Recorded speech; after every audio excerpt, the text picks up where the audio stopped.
Hey, what's up po mga kaalbularyo? Mayroon tayong titirahin ngayon, isang DS63T. Ayan, pakita ko sa inyo. Ayan DS63T. So ang concern lang po ng may-ari nito mga kaalbularyo ay sobrang matigas ang manubila.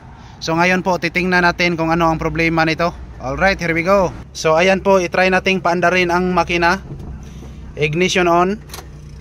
Ayan, engine start. Ayun. So observe lang po tayo mga kaalbularyo kasi hindi naman umiilaw ang tinatawag nating EPS o electric power steering. So ngayon i-try nating igalaw ang manubila. At observe lang po tayo kung hindi ba talaga umiilaw ang EPS.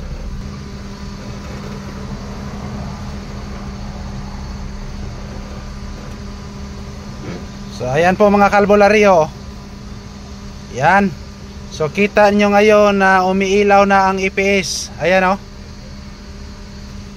sa tanto na tong gango-gango diring dapita sa manubila, umiilaw na ang EPS. So kita nyo na walang halong pandaraya to. Wow. Kita nyo naman na gikango-kango ko lang ang manubila dito. Biglang lumalabas ang indicator light ng EPS. So ang gagawin po natin dito mga kaalbularyo ay palitan natin ng electric power steering control module.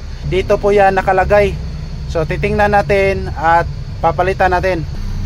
Ito po ang tinatawag nating electronic power steering control module.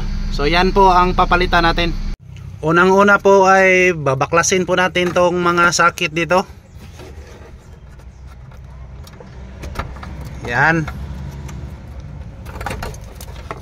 So pagkatapos niyan ay mayroon lang nut dito. At ayan, makukuha na natin ang buo. Alright. So ayan po mga kaalbularyo, ito po ang luma. At syempre ito po ang ipagpalit natin.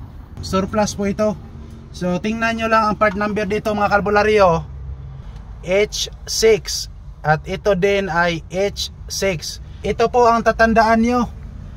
Kailangan magkatulad ang part number kasi pag magkabit kayo ng ibang part number ay 100% yan ay hindi gagana. So ngayon i-install natin dito at titingnan natin.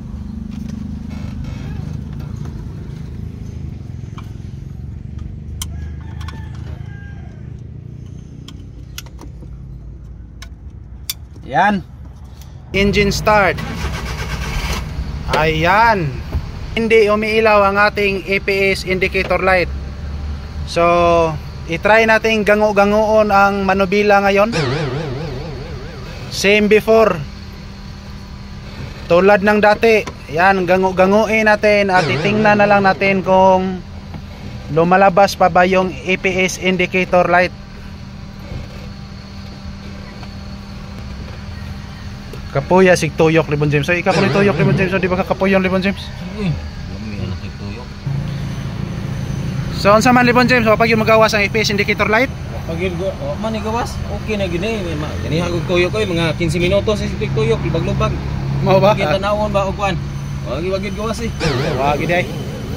So ngayon Libon James, ano masasabi mo? Basta albularyo, problem solved. Problem solved. Alright, so ayan po mga kaalbularyo, problem solved na naman tayo dito. Hindi na lumalabas yung EPS indicator light sa panel board. Ayan Yan. Sobrang malambot na ang manubila natin ngayon. Alright, so maraming salamat po sa inyong walang sawang panonood sa amin. As always, to God be all the glory. Thank you so much. Babo.